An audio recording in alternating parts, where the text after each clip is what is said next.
दोस्तों स्वागत है आप सभी लोगों का रिसोर्स यूपीपीएससी के आपके अपने चैनल पर। ये टेस्ट सीरीज़ का फुली डेडिकेटेड चैनल है, तो आपको सारी free of cost test series मिल जाएंगी। ध्येय की, दृष्टि की, जीएस वर्ल्ड की, है ना। तो ये ध्येय का ही पेपर नंबर 6 है। और इसको मैंने क्यों उठा लिया, तो उठा लिया उसका कारण ये है कि देखो मैं आपको दिखाती हूँ। हमें वैसे भी ठीक है, ये देखिए क्वेश्चन नंबर फर्स्ट से अगर ले लें यहाँ पर हम फर्स्ट से, ठीक है। ज्योग्राफी आपका Indian geography plus world geography है। आपको यूपीपीसीएस में अगर कुछ पोर्शन आपके कमज़ोर हैं, इन केस मान लो इकोनॉमी कमज़ोर है, आपको 2 से 3 पोर्शन को बहुत स्ट्रॉन्ग करना चाहिए। एक तो करना चाहिए करंट को, ठीक है। मैं सिर्फ एक बात बता रही हूँ, करंट को कर लेना चाहिए, पॉलिटी को करना चाहिए जो अभी का 3-4 साल का जो ट्रेंड चल रहा है, और ज्योग्राफी को भी करना चाहिए, वर्ल्ड ज्योग्राफी इंडियन ज्योग्राफी दोनों को मिला के, ठीक है। तो आपको करंट, पॉलिटी, ज्योग्राफी ये ऐसे पोर्शन है जो आपको पास करने में मतलब एग्ज़ाम को क्लियर करने में बहुत हेल्प करते हैं।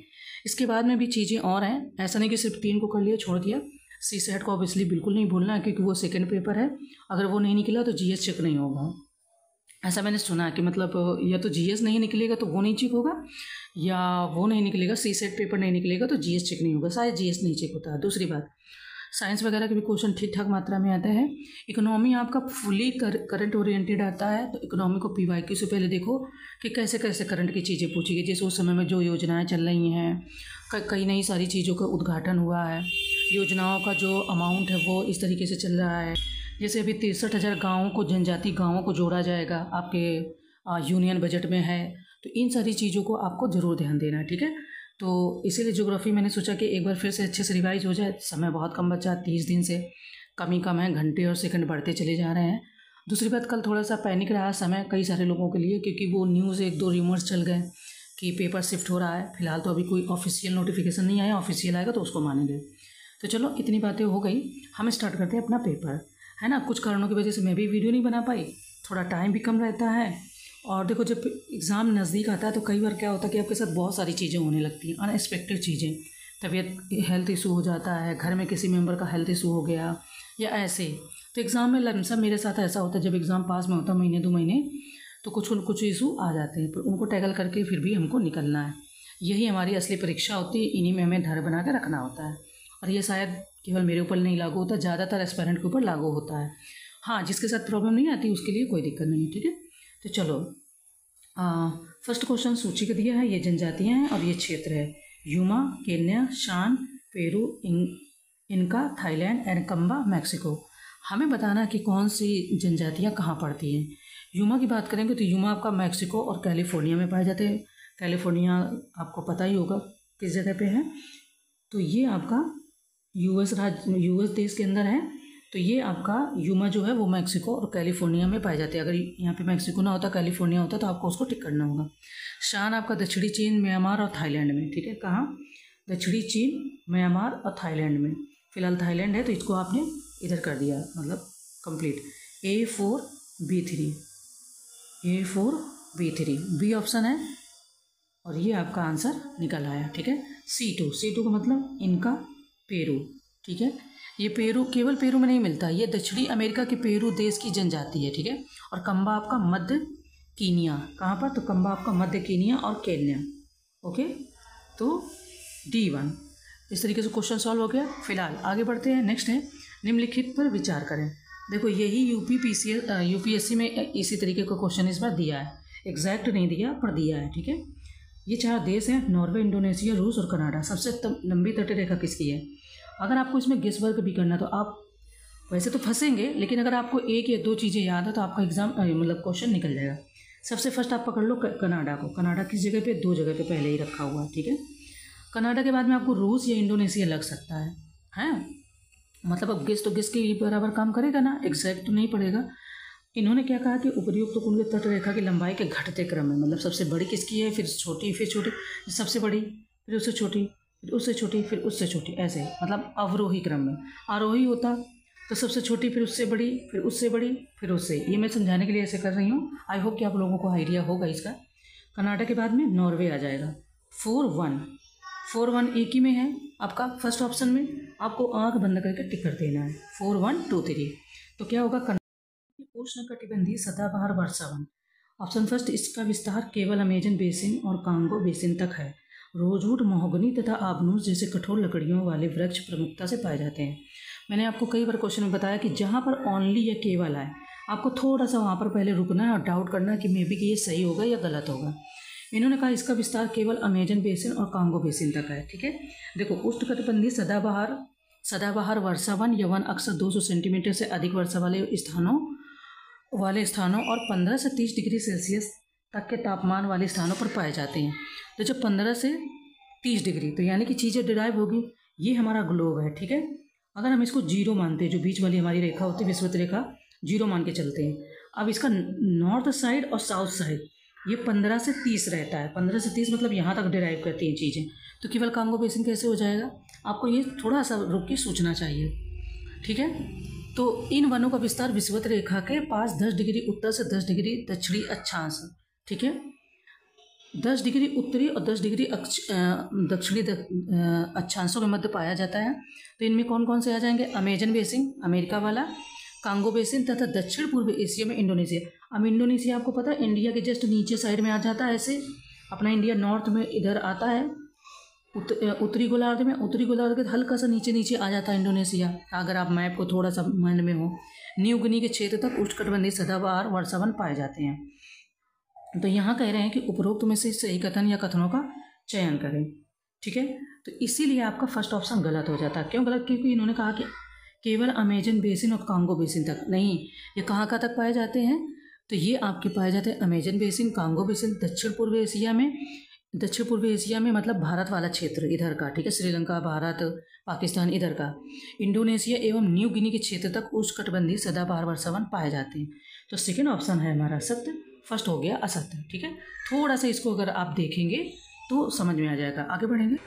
नेक्स्ट क्वेश्चन है, स्थानीय पवन है और ये क्षेत्र है, हमें इनके नाम को यहाँ पर मिलान करना है। ठीक है, ये देश, ये पवन के नाम है और ये क्षेत्र, ये देश कह सकते हैं, देश के नाम है। आपको मिलान करके बताना गिबली आपका कहाँ चलती है पवन, तो ये आपकी चलती है लीबिया में, 22 आपकी स्विट्जरलैंड में। ठीक है, 22 आपकी स्विट्जरलैंड में। तो बी का 2 कह रहे हैं कौन सा युग में सही सुमेलित है, गिबली आपकी इराक में नहीं बल्कि लीबिया में। ठीक है, कहाँ पर, मैं इसलिए लिख दे रही हूँ ताकि आपको ये क्लियर रहे। केवल बता दूँ कि एक सुमेलित है, बाकी सभी नहीं सुमेलित है, तो फिर बाकी पाए कहाँ जाते हैं। सामल जो है वो आपका इराक में है, जो सामल है ये जावा में नहीं है बल्कि इराक में पड़ती है, ये क्षेत्र है। और ये जो पवन है स्थानीय, ये इराक में चलती है। हबूब की बात करें, हबूब आपकी सूडान में चलती है, ना कि मैक्सिको में। ठीक है, कहाँ पर, सूडान में।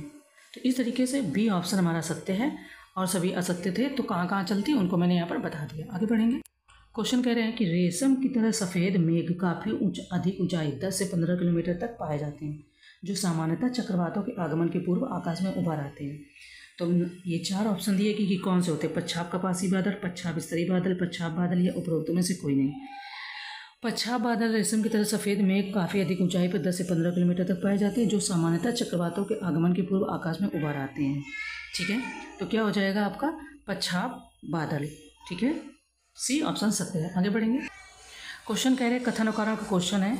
अब एक कथन है कि बंगाल की खाड़ी का औसत सागरीय सतह तापमान अरब सागर की अपेक्षा अधिक है, अतः चक्रवातों की उत्पत्ति अधिक होती है। कारण है, समुद्री सतह का तापमान और आर्द्रता चक्रवातों के निर्माण के लिए सबसे महत्वपूर्ण कारक है। इसको पहले आप पढ़ो क्वेश्चन को और फिर इसको थोड़ा सा सोचो कि बंगाल की खाड़ी का औसत सागरीय सतह तापमान जो कह रहे हैं क्या होगा, क्यों होगा, उसका कारण थोड़ा सा समझने की कोशिश करो, फिर आंसर तो मैं बताती हूँ। आई होप कि आप में से सब लोगों ने सोच लिया। तो इसका ए ऑप्शन ही सही है। ठीक है, कि ए तथा आर दोनों सत्य हैं और आर किसी व्याख्या करता ऐसा होता भी है। ठीक है, चलो आगे बढ़ेंगे। कि वायुमंडल की परतों को ऊंचाई के अनुसार उनका सही आरोही क्रम क्या है, यानी जो सबसे पहले पड़ती है, फिर दूसरी, फिर तीसरी, फिर चौथी, इस तरीके से हम लोग देखते हैं ना। तो क्षोभ मंडल सबसे पहले आता है, क्षोभ मंडल यानी कि टोपोस्फियर। ठीक है, क्षोभ मंडल टोपोस्फियर यह भूमध्य रेखा पर 18 किलोमीटर, मध्य अक्षांश पर 13 किलोमीटर और ध्रुवों पर लगभग 8 किलोमीटर तक लंबा हो सकता है। इसके बाद में क्या आता है, समताप मंडल, फिर क्या आता है आपका मध्य मंडल, फिर क्या आता है आपका ताप मंडल, टोपोस्फियर, स्ट्रेटोस्फियर, मेसोस्फियर, थर्मोस्फियर। इस तरीके से क्या हो जाएगा, कह रहे हैं कि यहाँ पर सबसे पहले आपका क्या आना चाहिए, टोपोस्फियर। और टोपोस्फियर आपका 3 ऑप्शन में कहीं नहीं है, तो आंसर क्या हो जाएगा, डी हो जाएगा, इन उपरोक्त में से कोई नहीं। ठीक है, देखिए हम लोगों ने फर्स्ट नंबर से क्वेश्चन देखे थे, तो फर्स्ट नंबर आप इंग्लिश ट्रांसलेशन भी देखते चलें। ठीक है, यूमा, शान, इंका, कंबा। इस तरीके से फर्स्ट, सेकेंड, ठीक है, थर्ड, आगे बढ़ेंगे। ये क्वेश्चन नंबर हमारा फोर्थ है। फोर्थ के बाद में ये फिफ्थ हो गया, सिक्स्थ हो गया और आपका सेवन्थ हो गया। आगे बढ़ेंगे। देखिए सूची का क्वेश्चन है, 2 सूचियाँ दी गई, ये में चक्रवात और दूसरे में नामकरण करने वाले देश है। चक्रवात मोचा ईरान, चक्रवात मिचोंग यमन, चक्रवात बिपरजॉय म्यांमार एंड चक्रवात हामून बांग्लादेश। हमें इनको मिलान करके आंसर बताना है। देखो जो आपका चक्रवात मोचा है, इसका नामकरण यमन ने किया था, ठीक है। किसने किया था? यमन ने। A2 हो गया। A2 आपका एक ही ऑप्शन में दिया गया है, बी में, इसको टिक कर लो। B3 चक्रवात मिचोंग का जो क्या नामकरण वो म्यांमार ने किया था। बिपरजॉय का बांग्लादेश ने और हामून का आपका ईरान ने, सॉरी, ठीक है। तो इस तरीके से आंसर आपका निकला है। आगे बढ़ेंगे। नेक्स्ट क्वेश्चन है कि कथन कारण का है, क्षोभ मंडल को परिवर्तन मंडल कहते हैं। कारण आर कह रहा है कि इस मंडल में बढ़ती ऊंचाई के साथ तापमान तीव्र गति से बढ़ता है। तो बढ़ता है या घटता है, इसमें कन्फ्यूजन रहती है, तो इसको अच्छे से देख लो। क्षोभ मंडल को परिवर्तन मंडल कहते हैं क्योंकि इसमें ऊंचाई के साथ तापमान, जलवाष्प, एरोसोल एवं गैसों के अनुपात में परिवर्तन होता है। क्षोभ मंडल पृथ्वी के वायुमंडल का सबसे निचला हिस्सा होता है। इसी परत में आर्द्रता, जलकण, धूलकण, वायु धुंध तथा सभी मौसमी घटनाएं घटित होती हैं। तो इस तरीके से देखो तो फिर ए ऑप्शन सत्य है और आपको काफ़ी सारी चीज़ें वहाँ पर जानकारी भी मिल गई, ठीक है। क्योंकि ये पृथ्वी की सबसे नीचे की परत होती है, क्षोभ मंडल, फिर समताप मंडल, फिर इस तरीके से सारी चीज़ें आगे और भी बढ़ती चली जाती है। तो वही कह रहे हैं। आगे बढ़ेंगे। क्वेश्चन है कि निम्न में से सही कथन या कथनों का चयन करें। अल्बेडो कुल सौर विकिरण से परावर्तित विसरित सौर विकिरण की गणना है। शुष्क बालू का अल्बेडो कम और घास स्थल का अल्बेडो सर्वाधिक होता है। तो आपको पता है एल्बिडो का नाम आपने कहीं ना कहीं मतलब कॉन्सेप्ट पढ़ा ही होगा। सेकंड ऑप्शन अपने आप में गलत हो जाएगा, क्यों? और फर्स्ट ऑप्शन सही, तो ए ऑप्शन सही। क्यों? क्योंकि जैसे बर्फ़ है, आपकी वाइट बर्फ़ है, उसमें सूर्य की किरणें बहुत कम आती है। गर्मियों में देखो लोग कहते हैं ना वाइट कपड़े पहनो। बालू हो गया और ये चीज़ें हो गई, तो इनमें एल्बिडो बहुत कम आता है। ये कह रहे हैं कि शुष्क बालू का एल्बिडो कम। तो देखो एल्बिडो कुल सौर विकिरण से परावर्तित विसरित और विकिरण की गणना है। कुछ वस्तु जो सफ़ेद दिखाई देती है अधिकांश प्रकाश को परावर्तित कर देती है ना, वो किरणों को अपने अंदर अब्जॉर्ब नहीं करती।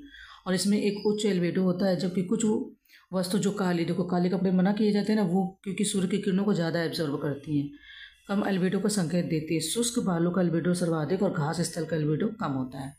तो इस तरीके से ए ऑप्शन सही है, सेकेंड आपका गलत है। आगे बढ़ेंगे। नेक्स्ट क्वेश्चन है कि नीचे 2 कथन दिए गए हैं, अभी कथन और कारण का फिर क्वेश्चन है। सूर्य तब विषुवत रेखा पर सर्वाधिक और ध्रुवों की ओर कम होता है। सौरिक विकिरण का जो भाग पृथ्वी की ओर आता है उसे सूर्य तप कहते हैं, जो सभी स्थानों पर समान नहीं होता है। पता है, क्योंकि पृथ्वी की बनावट ऐसी है कि कहीं किरणें कम, मतलब सूर्य की किरणें कम और कहीं ज़्यादा पड़ती हैं। तो इसका ऑब्वियसली ए कथन सत्य है कि ए और आर दोनों सत्य है और आर एक की सही व्याख्या भी करता है, ठीक है। चलो नेक्स्ट क्वेश्चन है कि निम्नलिखित में से कौन एक प्रशांत महासागर की गर्म जलधारा है। देखो ठंडी जलधारा, गर्म जलधारा से बहुत क्वेश्चन बनते हैं। महासागरीय धारा समुद्री जल की एक क्षैतिज गति है जो पृथ्वी के आवर्तन, तापमान में भिन्नता, घनत्व में भिन्नता, वायुदाब से उत्पन्न होती है। सुसीमा धारा प्रशांत महासागर की गर्म जल धारा है, ठीक है। जो सुसीमा धारा है वो प्रशांत महासागर की गर्म जल धारा है। तो बी ऑप्शन आपका यहाँ पर सही हो जाएगा। तो फिर ये जो क्यूराइल है, हम्बोल्ट है और ये कैलिफोर्निया धारा है, ये कैसी हैं? तो ये जो तीनों जलधाराएँ हैं, ये तीनों देखो, क्यूराइल हो गया, हम्बोल्ट हो गया और ये आपकी कैलिफोर्निया, ये सभी ठंडी जलधारा हैं। तो इस तरीके से आपको आंसर भी पता चल गया और इनके बारे में पता चल गया। आगे बढ़ेंगे। क्वेश्चन कह रहे हैं कि अवसादी चट्टानें, ये चट्टानें जीवाश्म एवं रवे रहित होती हैं। स्तरीय चट्टान भी कहते हैं इन्हें, स्तरीय चट्टान भी कहते हैं। दामोदर एवं गोदावरी नदी बेसिनों में स्थित अवसादी चट्टानों में कोयला पाया जाता है। रासायनिक अपक्षय का कोई प्रभाव नहीं पड़ता है। तो उपरोक्त में से असत्य कथन चुनना है। सबसे पहली बात कि असत्य कथन चुनना है, तो इनमें से कौन सी असत्य है ये आपको ढूंढना है, ठीक है। देखो भूपटल निर्माण करने वाले पदार्थों को चट्टान कहते हैं। चट्टानें मुख्यतः खनिजों के संयोग से बनती हैं। अवसादी चट्टानों में जीव जंतुओं तथा वनस्पति के जीवाश्म मिलते हैं। तो इन्होंने पहले में क्या कहा था कि ये चट्टानें जीवाश्म रहित होती है। तो असत्य पहला हो गया। तो पहला एक ही ऑप्शन में दिख रहा है, ठीक है। एक ही ऑप्शन में दिख रहा है तो यानी कि इसको आपको टिक ही कर लेना है। और 4 भी आपका रासायनिक अपक्षय का कोई प्रभाव नहीं पड़ता कह रहे हैं, है ना। ये चट्टानें रवे रहित होती है। दामोदर एवं गोदावरी नदी बेसिनों में स्थित अवसादी चट्टानों में कोयला पाया जाता है, ये बात सत्य है। लेकिन अवसादी चट्टानों पर रासायनिक अपक्षय का प्रभाव पड़ता है। ठीक है, तो इसलिए पूरा ऑप्शन भी आपका असत्य हो गया। नेक्स्ट है, निम्नलिखित में से कौन सा एक रूपांतरित चट्टान है? डायराइट, गैब्रो, नीस या ग्रेनाइट? तो आपको अक्सर ज़्यादातर जब मिले ताप तथा दबाव अथवा इन दोनों के प्रभाव के कारण आग्नेय तथा अवसादी चट्टानों की काया का रूप, मतलब उनका जो ओरिजिनल रूप होता है उसमें सामान्य लक्षण परिवर्तित हो जाते हैं, इसलिए इन चट्टानों को रूपांतरित या कायांतरित चट्टानों की संज्ञा दी जाती है। डायराइट, गैब्रो और ग्रेनाइट अवसादी चट्टानें हैं। नीस उच्च तापमान और दबाव के तहत ग्रेनाइट में परिवर्तन से बनने वाली रूपांतरित चट्टान है। तो क्या हो जाएगा आपका? नीस। आगे बढ़ेंगे, क्वेश्चन देखे हैं। ठीक है, तो इनको 8 नंबर से आप देखते चलो। कुछ चीज़ें करंट में थी और जो करंट इसमें अगर यूज़फुल नहीं होगा तो मैं वहीं से इसको हटा दूंगी, उतने ही केवल क्वेश्चन करूंगी जो यूज़फुल होंगे। ठीक है, ये हमने 11 नंबर देखा कथन कारण का, रीजनिंग सेशन का, तो इसको भी आप अच्छे से ध्यान से देखो। कथन कारण के क्वेश्चन ज्योग्राफी में खूब पूछे गए और पूछे जा रहे हैं, उनका इस समय चल रहा ट्रेंड। अब कोई नया ट्रेंड आए तो अलग बात है, तो उनको तैयार करते रहो। ठीक है, देखिए कह रहे हैं कि सील्ड ज्वालामुखी, ऑप्शन फर्स्ट कह रहे हैं इसका निर्माण मुख्यतः कम श्यानता वाले बेसाल्टिक लावा से होता है। सेकंड, ये सामान्यतः अधिक विस्फोटक होते हैं। थर्ड, अपसारी प्लेट सीमाओं पर पाए जाते हैं। फोर्थ, ईटा इले इथियोपिया के अफार क्षेत्र में स्थित एक सक्रिय सील्ड ज्वालामुखी है। तो अब यहाँ पर देखो गलत कथन जो भी हैं हमें बताने, कथन आप पढ़ लो पहले, हमने ऑप्शन पढ़ लिए हैं, हमें बताना कि इनमें से कितने कथन गलत हैं। ठीक है, तो देखो जो ये कह रहे हैं कि ये सामान्यतः विस्फोटक होते हैं, सील्ड ज्वालामुखी ये सामान्यतः कम विस्फोटक होते हैं। ये जो यहाँ पर है कि विस्फोटक होते हैं पर कम विस्फोटक होते हैं। ये जो अधिक है, अधिक को आप कम में बदल लो। ठीक है, ये अधिक ऑप्शन आपका यहाँ पर गलत है। तो इसीलिए इनका निर्माण मुख्यतः कम श्यानता वाले बेसाल्टिक लावा से होता है। ये अपसारी प्लेट सीमाओं पर पाए जाते हैं। ईटा इले इथियोपिया में स्थित अफार क्षेत्र में एक सक्रिय सील्ड ज्वालामुखी है। तो क्या हो जाएगा? केवल डी ऑप्शन आपका यहाँ पर असत्य है, यानी कि सेकंड ऑप्शन गलत है, बाकी फर्स्ट, थर्ड और फोर्थ सत्य है। तो इस तरीके से आगे बढ़ेंगे हम लोग। नेक्स्ट हमारा क्वेश्चन सूची का दे दिया गया है। ये प्रमुख ज्वालामुखी है और ये देश है: Villarrica, Papua New Guinea, Mount Ulawun Indonesia, Kilauea Chile और मेरापी तो हवाई द्वीप। अब हमको इनको मिलान करना है। ठीक है, विलारिका की बात करेंगे तो ये विलारिका आपका जो है ये चिली में है स्थित है। ठीक है, ए थर्ड, अब ए थर्ड चूँकि एक ही ऑप्शन में है तो आप इसको टिक कर लो। ठीक है, B1 माउंट उलावुन आपका पापुआ न्यू गिनी में हो जाएगा। जो ये आपका है ना मेरापी, ठीक है, मेरापी जो है ये आपका इंडोनेशिया में है और किलाउआ आपका जो है वो हवाई द्वीप में है। ठीक है, तो इस तरीके से आप मिलान भी कर लो और यहाँ से भी देख लो। नेक्स्ट क्वेश्चन है कि निम्नलिखित में से असत्य कथन का चयन करें। ठीक है, भूकंप अधिकेंद्र की स्थिति भूकंप मूल के लंबवत होती है। भूकंप आने से पूर्व वायुमंडल में रेडॉन गैस की मात्रा बढ़ जाती है। भारत में भूकंप संभावित क्षेत्र जोन 1 से लेकर 5 तक है या उपरोक्त सभी। तो यहाँ पर कितने कथन असत्य हैं वो बताना, ये चीज़ को ध्यान रखना। असत्य पूछ रहे हैं, सत्य नहीं। ठीक है, हमें बताना कितने ऑप्शन सत्य असत्य है। ठीक है, तो यहाँ पर जो असत्य ऑप्शन है वो आपका हो जाएगा सी। आगे बढ़ेंगे। नेक्स्ट क्वेश्चन है कि महासागरों का निम्नलिखित में से कौन सा भाग जीवाश्म ईंधनों का स्रोत है? महाद्वीपीय ढाल, महासागरीय गर्त, गंभीर महासागरीय, ठीक है गंभीर होगा यहाँ पर, और महाद्वीपीय शेल्फ। तो आप जब ज्योग्राफी पढ़ते तो आपको पता है कि महासागरों के किनारों पर काफ़ी सारी चीज़ें होती हैं जो काफ़ी ईंधन, जीवाश्म ईंधन हो गए, बहुत जगह पे मछली पकड़ने का स्रोत हो गया, तो ये सभी फ़ायदेमंद रहती है लोगों के लिए। तो वही यहाँ पर पूछ रहे हैं। तो अगर बात करें महाद्वीपीय शेल्फ जो होती है वो प्रत्येक महाद्वीप का विस्तृत सीमांत क्षेत्र होता है। यह महासागर का सबसे उथला भाग होता है और इसका ढाल 1 डिग्री सेंटीग्रेड या उससे कम होता है। तो इस तरीके से क्या हो जाएगा? महाद्वीपीय शेल्फ। क्वेश्चन है कि निम्नलिखित वन्य बायोम में से किस एक में प्राणियों को आहार के लिए प्रवास नहीं करना पड़ता है? ठीक है, तो हमारे 4 ऑप्शन है: मानसूनी वन बायोम, विश्वती वन बायोम, रोम सागरी वन बायोम या टैगा वन बायोम। ठीक है, 4 ऑप्शन दिए गए, आपको पढ़ लेना अच्छे से। विश्वती बायोम का विस्तार सामान्यतः 10 डिग्री उत्तरी एवं दक्षिणी अक्षांशों के मध्य पाया जाता है। वर्ष भर उच्च वर्षा तथा तापमान के कारण यहाँ पर सदाबहारी वर्षावन पाए जाते हैं। तो क्या हो जाएगा? विश्वती वन बायोम। आगे बढ़ते हैं, नेक्स्ट क्वेश्चन देखते हैं। कह रहे हैं कि नीचे 2 कथन दिए गए जिनमें से अभिकथन ए, उच्च अक्षांश में स्थित होने के बावजूद उत्तरी सागर में लवणता अधिक पाई जाती है। कारण करें उत्तरी सागर में वाष्पीकरण अधिक होता है। तो क्या दोनों ऑप्शन सत्य हैं या नहीं? आपका अभिकथन ए तो सत्य है परंतु उसका कारण आर गलत है। यहाँ पर समुद्री जल में घुले हुए ठोस पदार्थों की मात्रा को लवणता कहते हैं। महासागरीय लवणता वाष्पीकरण, वर्षा व नदियों द्वारा लाए गए ताज़ा जल, पवन तथा महासागरीय धाराओं द्वारा नियंत्रित होता है। लवणता के वितरण की प्रकृति असमान है।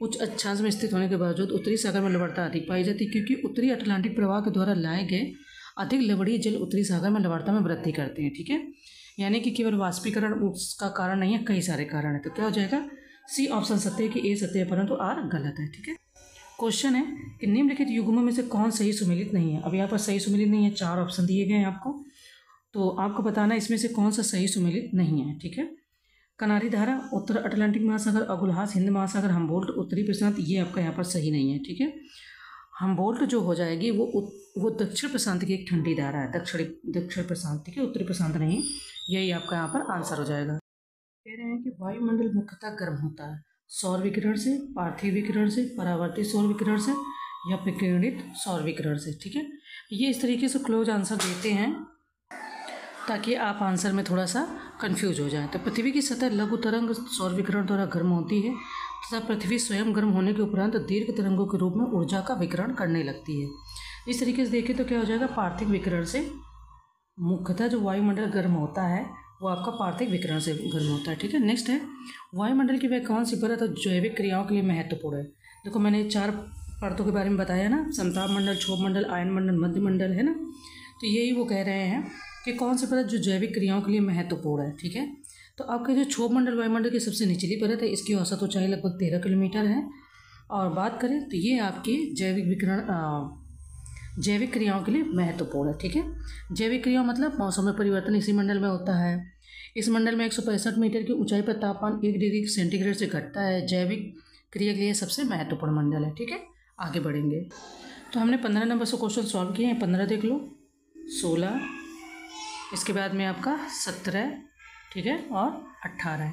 18 के बाद में आप इधर देख लो, 19, 20, 21, 22 और 23। ठीक है, चलो आगे बढ़ेंगे कि पृथ्वी का अल्बेडो क्या होता है। ठीक है, 4 ऑप्शन दिए गए हैं, आपको पढ़ लेना इनको अच्छे से। इसके बाद में हम आगे बात करते हैं आंसर की।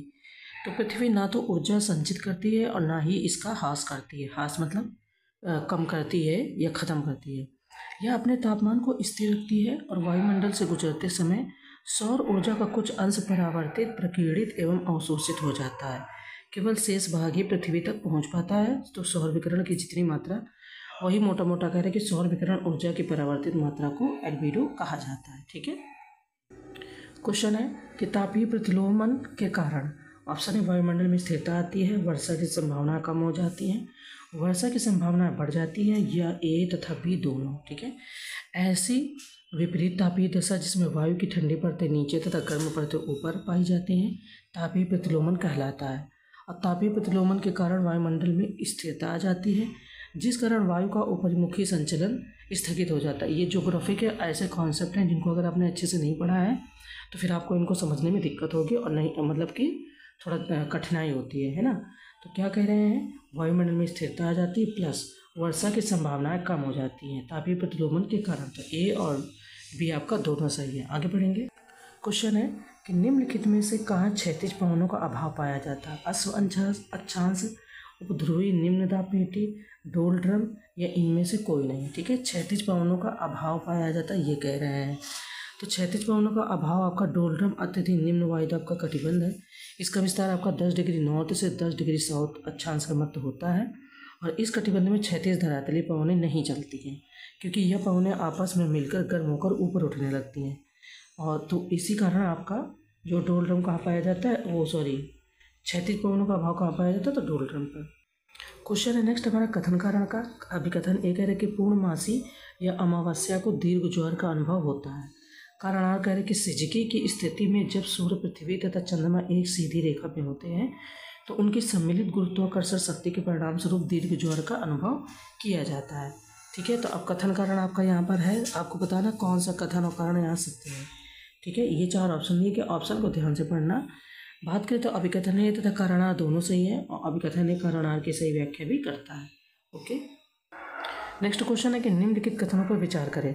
पर्वत पदीय पठार एक और उच्च पर्वतों से तो दूसरी ओर सागर या मैदान से घिरे होते हैं।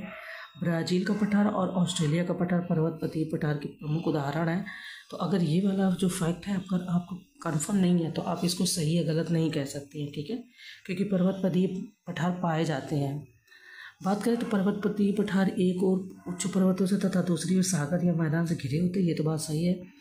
अर्जेंटीना में पेंटागोनिया का पठार और संयुक्त राज्य अमेरिका में अपलेशियन पठार पर्वतपति पठार के उदाहरण हैं। ब्राज़ील का पठार और ऑस्ट्रेलिया का पठार महापदीय पठार के उदाहरण है, ठीक है। देखो मैंने कहा था ना, सेकेंड वाला अगर आपको फैक्ट याद नहीं है यहाँ पर या फर्स्ट याद नहीं है तो आप क्या नाम है कि यहाँ पे कंफर्म नहीं कर सकते हैं। तो यहाँ पर क्या कह रहे हैं कि ब्राज़ील का पठार और ऑस्ट्रेलिया का पठार पर्वतपति पठार के उदाहरण। अच्छा हाँ, ध्यान देना, असत्य कथन यहाँ चुनना है, देखो सत्य नहीं चुनना है, ठीक है। तो ये वाला आपका ऑप्शन जो है ये असत्य है, यानी कि ए आंसर हो जाएगा, बट ये असत्य है। बताया ना अभी उन्होंने कि ब्राज़ील का पठार और ऑस्ट्रेलिया का पठार आपका पर्वतपति पठार नहीं बल्कि किसके उदाहरण हैं, तो ये महाद्वीपीय पठार के, ठीक है, किसके, महाद्वीपीय पठार के। महाद्वीपीय, ठीक है। तो चलो आगे बढ़ते हैं। फिलहाल क्वेश्चन हमारा सूची का ही है, मिलान करना। ये जल संधि है और ये उनकी अवस्थिति है, ठीक है। सोया जल संधि पूर्वी चीन सागर एवं दक्षिणी चीन सागर, सुगारू जापान सागर एवं ओखोत्स्क सागर, फार्मोसा फारस की खाड़ी एवं ओमान की खाड़ी, और हॉर्मुज जापान सागर एवं प्रशांत महासागर। हमको इन्हें मिलान करना है। सोया जो जल संधि पाई जाती है वो आपके जापान सागर एवं ओखोत्स्क सागर में पाई जाती है। कहाँ, तो ये आपकी जल संधि इधर है, A2। अब A2 देखो फिलहाल 2 जगह दिया हुआ इसमें, ठीक है, लेकिन बट कोई नहीं, फिर मिला लेते हैं। हॉर्मुज का नाम आपने अक्सर सुना होगा, ये आपका फारस की खाड़ी एवं ओमान की खाड़ी, ठीक है। हॉर्मुज जल संधि जो है वो फारस की खाड़ी और ओमान की खाड़ी। तो D3, A2 D3, A2 इसमें भी है, D3 इसमें भी। देखो कितना कॉन्सेप्ट फंसा रखा है ना। फॉर्मोसा आपका पूर्वी चीन सागर में पड़ता है, ठीक है। कहाँ, फॉर्मोसा आपका पूर्वी चीन सागर एवं दक्षिणी चीन सागर के बीच में। और सुगारू बचा आपका, तो ये आपका जापान सागर एवं प्रशांत महासागर। तो B4, A2 B4। अब देखो B4 इसी में है, तो सी ऑप्शन आपका यहाँ पर निकल आता है। बट इसको अच्छे से तैयार कर लेना क्योंकि ये क्वेश्चन बहुत फंसाते रहते हैं। ओके, चलो आगे बढ़ते हैं। क्वेश्चन है हमारा, निम्नलिखित में से गलत युग्म का चयन करना है, ठीक है। गलत युग्म मरुस्थल है और ये विशेषताएं हैं। गोबी एशिया स्थित एक ठंडा मरुस्थल। नूबियन सहारा मरुस्थल के पश्चिम में स्थित है। अटाकामा विश्व का सबसे बड़ा नाइट्रेट भंडार। काला हरी बुशमैन जनजाति का निवास। अब इनमें से गलत कथन का चयन करना है, हमें बताना है। गोबी मरुस्थल आपका चीन और मंगोलिया में स्थित है। कहाँ स्थित है, तो ये आपका चीन और मंगोलिया में स्थित है, ठीक है। एशिया स्थित एक ठंडा मरुस्थल कह रहे हैं, ठीक है। गोबी दुनिया के ठंडे रेगिस्तानों में से एक है, सही है। नूबियन मरुस्थल आपका सहारा मरुस्थल के पूर्वी क्षेत्र में है।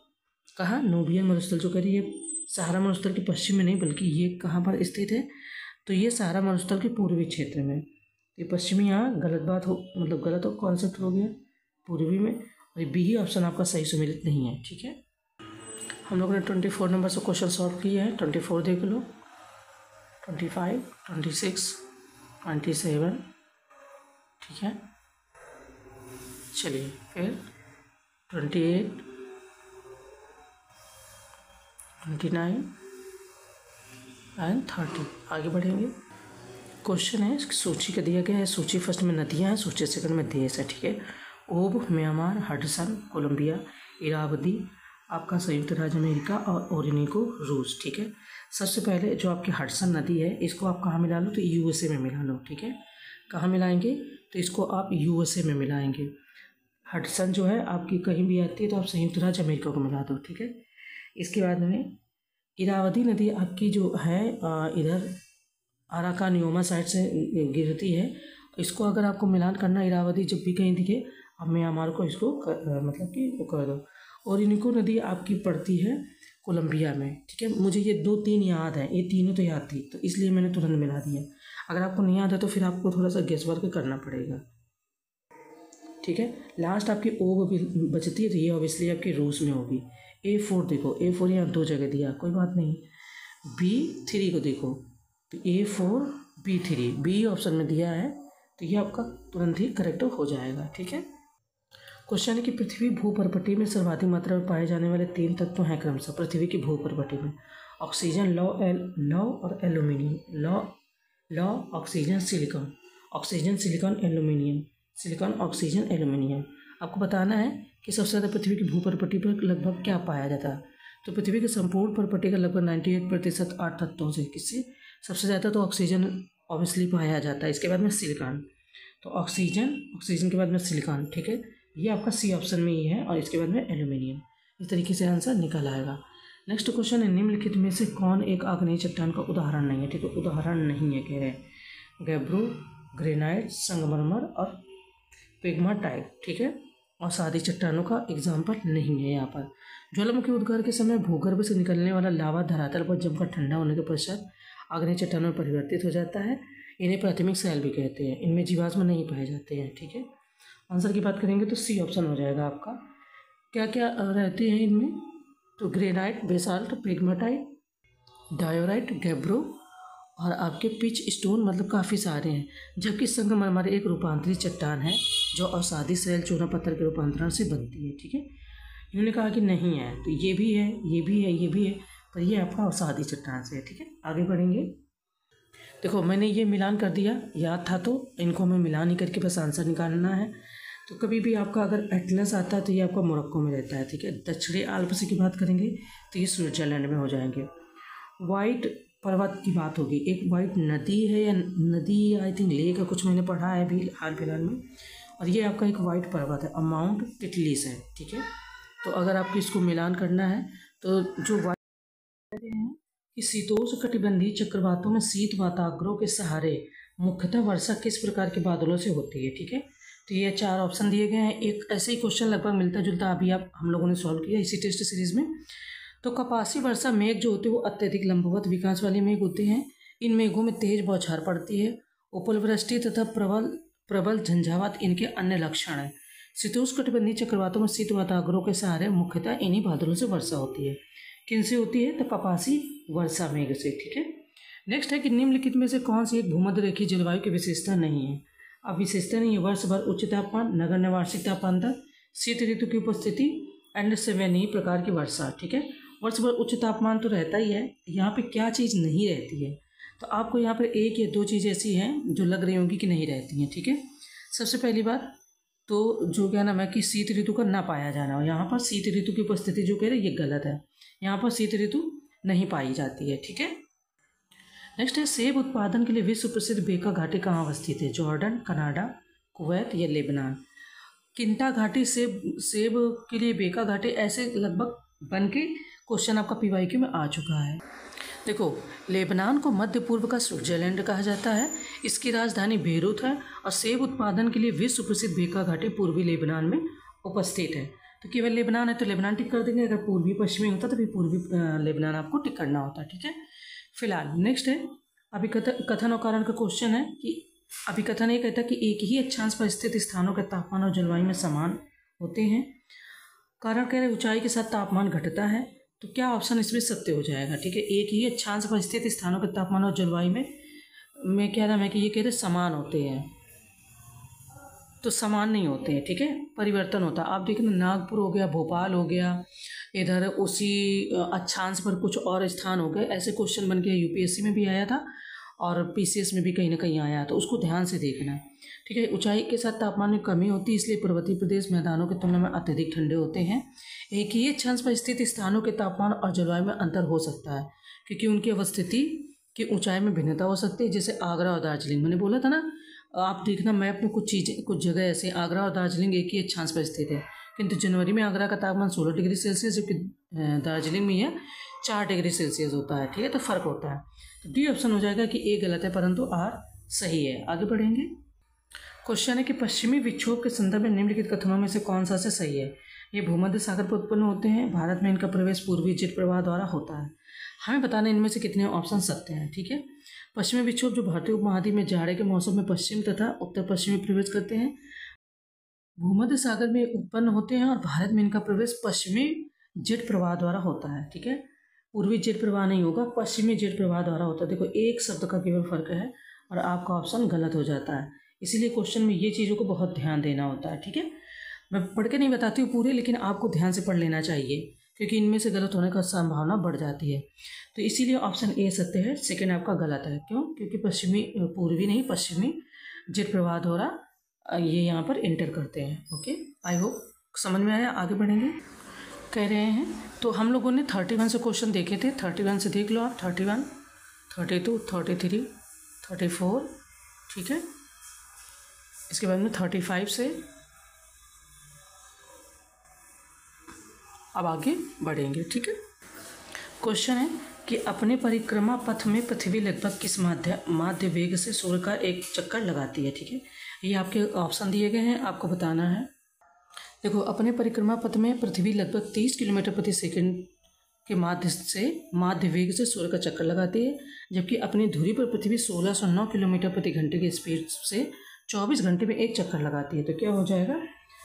सी ऑप्शन कह रहे हैं आपका, बी ऑप्शन कह रहे हैं कि 30 किलोमीटर प्रति सेकेंड से, ठीक है। कह रहे कौन सी जलधारा यूरोप का गर्म कंबल के नाम से जानी जाती है। 4 ऑप्शन दिए गए हैं, धाराएं आपकी आती हैं। गल्फ स्ट्रीम उत्तरी अटलांटिक महासागर में प्रवाहित होने वाली गर्म जलधारा है, और ये 20 डिग्री उत्तरी अक्षांश के साथ मैक्सिको की खाड़ी से उत्पन्न होकर उत्तर पूर्वी दिशा की ओर 70 डिग्री उत्तरी अक्षांश तक पश्चिमी यूरोप के पश्चिम तट तक प्रवाहित होती है। और यह गर्म धारा अति न्यून तापीय प्रदेशों में बर्फ को पिघलाकर वर्ष भर जलमार्ग उपलब्ध कराती है। तो क्या हो जाएगा आपका हो जाएगा गल्फ स्ट्रीम इसका सही आंसर, ठीक है। क्वेश्चन है हमारा कि वह भूगोलवेत्ता जिसने मिस्र को नील नदी का वरदान कहा है। 4 ऑप्शन दिए गए हैं, किसने कहा है फिलहाल? तो हेरोडोटस को इतिहास का पिता कहते हैं, उन्होंने ही नील नदी का वर्णन करते हुए डेल्टा शब्द का प्रयोग किया तथा मिस्र को नील नदी का वरदान कहा है, ठीक है। तो किसने कहा? हेरोडोटस ने। नेक्स्ट है इसे कुल झील अवस्थित है। 4 ऑप्शन दिए गए, कहाँ अवस्थित है? इसे कुल झील आपकी किर्गिस्तान में अवस्थित है। यह एक खारे पानी की झील है और यह एक रामसर स्थल भी है। तो कितनी बातें पता चली? पहली बात तो ये खारे पानी की झील है और यह एक रामसर स्थल भी है, और स्थित कहाँ है? तो इसे कुल झील आपकी किर्गिस्तान में स्थित है। ओके, आगे बढ़ेंगे। क्वेश्चन है हमारा कि भूमध्य रेखा पर उष्णकटिबंधीय चक्रवात उत्पन्न नहीं होते हैं। कारण कह रहे हैं भूमध्य रेखा पर कोरियोलिस बल की अनुपस्थिति पाई जाती है। हमें बताना कि इनमें से क्या कथन सत्य हैं, क्या असत्य हैं, ठीक है। तो कथन और कारण दोनों सही हैं, और कारण जो कथन की सही व्याख्या कर रहा है, यानी कि ए ऑप्शन आपका यहाँ पर फिलहाल सही है। क्वेश्चन है कि निम्नलिखित में से कौन सा एक युग्म सही सुमेलित नहीं है, ठीक है। कर्मेटिक गर्त उत्तरी प्रशांत महासागर, सुंडा गर्त हिंद महासागर, प्यूटोरिको गर्त अटलांटिक महासागर, यूरेशियन बेसिन आर्कटिक महासागर। हमें मिलान करना बताना है कि इनमें से कौन सा एक सही नहीं है। अब यहाँ पर ये मतलब है कि आपको सारे पता हो, कन्फर्म हो तो आप बताएंगे। कर्मेटिक गर्त जो है वो दक्षिणी प्रशांत महासागर में स्थित होता है। कहाँ पर? तो ये उत्तरी नहीं बल्कि दक्षिणी प्रशांत महासागर में। तो यही आपका सही सुमेलित नहीं है। नेक्स्ट है किस वायुमंडलीय परत में संचार उपग्रह अवस्थित किए जाते हैं, ठीक है। परत, वायुमंडलीय परतों के बारे में हमने खूब बात की। Stratosphere, ionosphere, troposphere, exosphere. इनको तो आप तैयार कर लो, क्योंकि हिंदी तो देते हैं बट इसको भी खूब देते हैं, इंग्लिश में भी इसका ट्रांसलेशन इस तरीके से देते हैं। पैटरसन ने वायुमंडल को 5 भागों में बांटा है। सबसे ऊपरी मंडल एक्सोस्फीयर बहिर्मंडल है, और इस मंडल में संचार उपग्रह अवस्थित किए जाते हैं, ठीक है। इसमें वायु अत्यंत विरल होती है, तो ऊपर धीरे धीरे बाह्य अंतरिक्ष में विलीन हो जाती है। क्योंकि सबसे लास्ट का है तो वायु की सघनता यहाँ पर कम पाई जाती है। क्या हो जाएगा? एक्सोस्फीयर। आगे बढ़ेंगे। इसको हिंदी में क्या बोलते हैं? तो बहिर्मंडल। ये चीज़ भी आप याद रखना। फिर कथन कारण का क्वेश्चन है। कथन है कृष्ण छिद्र यानी ब्लैक होल एक ऐसा खगोलीय अस्तित्व है जिसे केवल दूरबीन से देखा जा सकता है। कारण क्या है? कृष्ण छिद्र पर गुरुत्वीय क्षेत्र इतना प्रबल होता है कि यह प्रकाश को भी नहीं निकलने देता। हमें बताना कि इसमें से क्या ऑप्शन सत्य है और क्या असत्य है। तो देखो, कथन ए तो गलत है आपका पहले से ही, क्योंकि दूरबीन से भी देखना संभव नहीं है। अगर आप पढ़ेंगे इसको ध्यान से तो दूरबीन द्वारा ब्लैक होल की उपस्थिति का पता उसके आसपास के पिंडों, तारों एवं गैसों के व्यवहार से लगाया जाता है। डायरेक्ट उसको देखा नहीं जा सकता है, ठीक है। तो ए गलत है, परंतु आर सही है। देखिए, एरिडोसोल मृदा का विस्तार पाया जाता है पहाड़ी क्षेत्रों में, रेगिस्तानी क्षेत्रों में, समुद्री क्षेत्रों में या मैदानी क्षेत्रों में। फिलहाल बताना तो एरिडोसोल आपका रेगिस्तानी प्रदेशों की लवड़ी व क्षारीय मिट्टी है। इसमें ह्यूमस एवं जल का अभाव होता है। तो ये कहाँ पर पाया जाएगा? आपका रेगिस्तानी क्षेत्रों में। नेक्स्ट है उद्योगों की अवस्थिति के संबंध में न्यूनतम परिवहन लागत का सिद्धांत निम्नलिखित में से किसके द्वारा दिया गया था? 4 ऑप्शन दिए गए हैं। तो जर्मन अर्थशास्त्री जो है अल्फ्रेड वेबर द्वारा 1909 में न्यूनतम परिवहन लागत का सिद्धांत दिया गया था। तो किसने दिया? वेबर ने, ठीक है। आगे बढ़ेंगे। हम लोगों ने 40 नंबर तक क्वेश्चन देखे हैं। 40 नंबर से देख लो, 41, 42, 43, ठीक है। चलो इधर देख लो आप, 45, 46, 47, ओके, 48 और 49। चलिए आगे बढ़ते हैं कि पृथ्वी के नीचे जाने पर प्रति डैश डैश मीटर की गहराई पर तापमान 1 डिग्री सेंटीग्रेड बढ़ जाता है। तो कितने मीटर जाएंगे तब 1 डिग्री सेंटीग्रेड तापमान बढ़ जाएगा। तो पृथ्वी के आंतरिक भाग में नीचे जाने पर प्रति 32 मीटर की गहराई पर 1 डिग्री सेंटीग्रेड तापमान बढ़ जाता है, ठीक है। कितने मीटर? 32 मीटर। नेक्स्ट कह रहे हैं कि निम्नलिखित में से कौन एक हॉर्न ऑफ अफ्रीका में सम्मिलित सबसे छोटा देश है? 4 ऑप्शन है, सोमालिया, इथियोपिया, एरिट्रिया या जिबूती। तो इन 4 देशों में से कौन सबसे छोटा है? बात करें अगर यहाँ पर हम, तो देखो जिबूती हॉर्न ऑफ अफ्रीका में सबसे छोटा देश है, ठीक है। आगे बढ़ेंगे। क्वेश्चन है कि निम्नलिखित कथनों में से कौन सा से सत्य है? पृथ्वी का बाह्य कोर ठोस अवस्था में है, महासागरों के नीचे भूपर्पटी की मोटाई कम जबकि महाद्वीपों के नीचे ज़्यादा है। पृथ्वी का बाह्य कोर ठोस अवस्था में, ये कह रहे हो, महासागरों के नीचे भूपर्पटी की मोटाई कम जबकि महाद्वीपों के नीचे ज़्यादा, ठीक है। इसको पढ़ा है हम लोगों ने।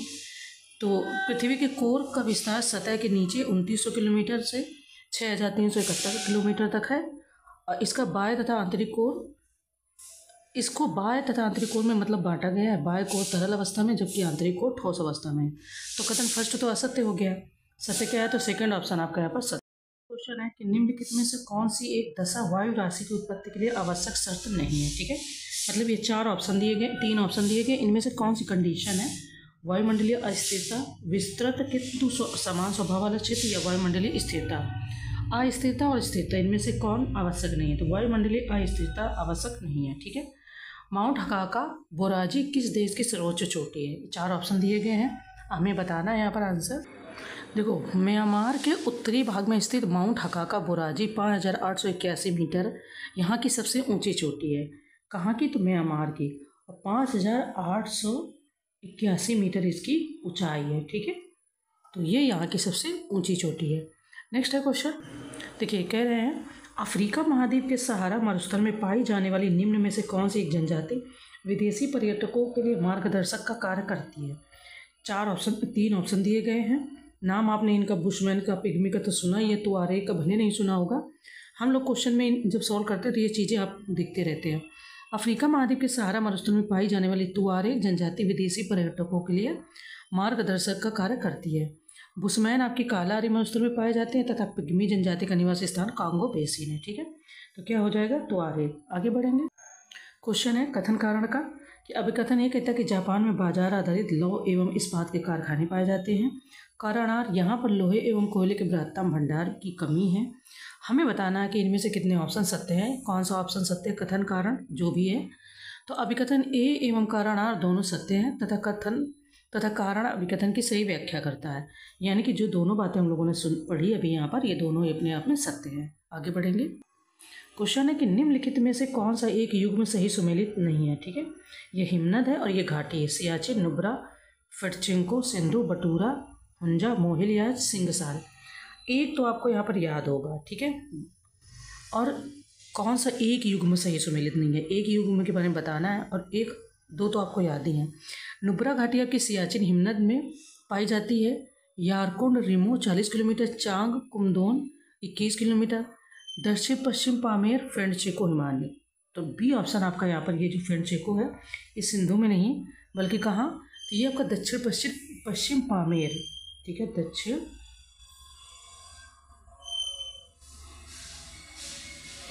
पश्चिम पामेर में पाई जाती है। यही आपका ऑप्शन गलत सुमेलित है, ठीक है। आगे बढ़ेंगे। नेक्स्ट है निम्नलिखित में से कौन एक दक्षिण पूर्व एशिया की सबसे बड़ी झील है? दक्षिण पूर्व एशिया की लेगुडा, कैंडी, लून सैप एंड टोनले सैप, ठीक है। 4 ऑप्शन है। कंबोडिया में स्थित टोनले सैप झील दक्षिण पूर्व एशिया की सबसे बड़ी झील है और इसे ग्रेट लेक भी कहते हैं। तो दक्षिण पूर्व एशिया की ये बात हो रही है, ये ध्यान रखना। कौन सी? Tonle SAP. और ये कहाँ पाई जाती है? तो ये आपकी कंबोडिया में पाई जाती है, ठीक है। कंबोडिया आपका दक्षिण पूर्व एशिया में आता है। नेक्स्ट है फिलहाल कि निम्नलिखित में से कौन सी मृदा सर्वाधिक उपजाऊ होती है? चेस्टनट, प्रेयरी, चर्नोजम या टेरा रोजा। ये भी नाम कहीं ना कहीं सुने होंगे अगर आपने ज्योग्राफी पढ़ा है, टेस्ट सीरीज को सॉल्व करा, तो ये नाम आते रहते हैं। चरनेज़म जो है वो चरनेज़म मिट्टी छोटी घास वाली स्टेपी मैदानों में पाई जाती है। ह्यूमस की अधिकता के कारण इसका रंग काला होता है और यह सर्वाधिक उपजाऊ और भुरभुरी मिट्टी होती है। ठीक है, तो क्या हो जाएगा चरनेज़म। नेक्स्ट है आपका कि कौन सा एक सही सुमेलित नहीं है। ठीक है, चिंगुआ युवा चांदी के लिए पेनाकदीप, टिन, पिलबरा, लॉएस्क और विटवाट्स रैंड हीरा, इसमें से कौन सा एक सही सुमेलित नहीं है। तो आपका जो ये कह रहे हैं ना विटवाट्स रैंड हीरा, तो ये आपका विटवाट्स रैंड हीरा नहीं बल्कि ये सोना के लिए प्रसिद्ध है। ठीक है, किसके लिए, तो गोल्ड के लिए, सोने के लिए। और किम्बर्ले जो दक्षिण अफ्रीका में, वो आपका हीरा के लिए प्रसिद्ध है। तो इस तरीके से क्या हो गया, डी ऑप्शन ही सही सुमेलित नहीं था, बाकी सभी सही सुमेलित है। हम लोगों ने फिलहाल 50 नंबर से क्वेश्चन सॉल्व करना शुरू किया। 50, 51, ठीक है, 52 हो गया आपका, 50, 53, 54, 55। आगे देखते हैं, कथन कारण का है 56, 57, 58, 59 और 60। आगे बढ़ेंगे। नेक्स्ट क्वेश्चन है, कह रहे हैं कि निम्नलिखित में से सही कथन या कथनों का चयन करें। ठीक है, देखिए वो नंबर गलत निकल आया था। जापान की राजधानी टोक्यो किस द्वीप पर अवस्थित है। ठीक है, अब द्वीप भी पूछे जाते हैं और ये भी पूछा जाता है। देखो जापान में पहले तो 4 बड़े आकार के द्वीप पाए जाते हैं। सबसे बड़ा होन्शु, फिर होक्काइडो, फिर क्यूशु, फिर शिकोकू। ठीक है, और होन्शु द्वीप पर ही जापान की राजधानी टोक्यो स्थित है। इसी द्वीप पर जापान का सबसे बड़ा मैदान क्वांटो भी स्थित है। तो क्या हो जाएगा, क्वेश्चन है कि केप अबुलहास के संबंध में निम्नलिखित कथनों पर विचार करें। तो ये आपके 2 ऑप्शन दिए कि यह दक्षिण अफ्रीका के वेस्टर्न केप में स्थित एक चट्टानी क्षेत्र है। यह हिंद महासागर एवं अटलांटिक महासागर को पृथक करता है। कौन, केप अबुलहास। हमें बताना कि कितने ऑप्शन इसमें से सत्य हैं। ठीक है, तो यहाँ पर हमारे दोनों ही कथन सत्य हैं, यानी कि फर्स्ट और सेकंड। तो आपको अच्छे से समझ लेना है कि दक्षिण अफ्रीका के वेस्टर्न केप में स्थित एक चट्टानी क्षेत्र है। कौन, केप अबुलहास, और एक अबुलहास धारा भी है। ठीक है, और यह हिंद महासागर एवं अटलांटिक महासागर को पृथक करता है। नेक्स्ट कह रहे हैं कि निम्नलिखित कथनों पर विचार करें। सभी अक्षांश रेखाएं एक दूसरे के समानांतर होती हैं। सभी अक्षांश रेखाएं वृत्त होती हैं। तो कोड की सहायता से सत्य कथन हमें यहाँ पर बताना है। ठीक है, कितने ऑप्शन हमारे सत्य हैं। फिलहाल फर्स्ट ऑप्शन तो सत्य है, लेकिन सेकेंड आपका यहाँ पर असत्य है।